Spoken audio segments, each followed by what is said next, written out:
Naman, lalo pang nagtaka ang netizens dahil wala si Bea sa birthday ng nanay ni Dom.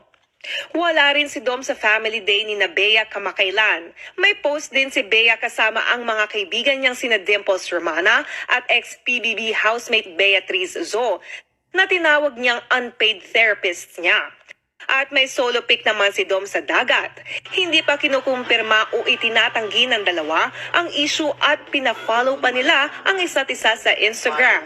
Pero ayon kay Mama Ogs, inaayos daw ni Dom ang issue para matuloy ang kasal, na ayon sa kanyang source ay September gaganapin sa Madrid, Spain.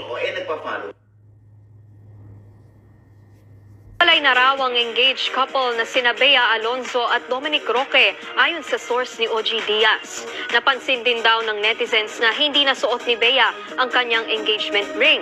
Nasa frontline ng balitang yan si Johnny Alipoon. Sabi ng isa kong source, wala na sila. May mainit na namang revelasyon ang talent manager at showbiz vlogger na si OG Diaz. Ang tinutukoy niyang hiwalay na raw ang engaged couple na sina Bea Alonzo at Dominic Roque.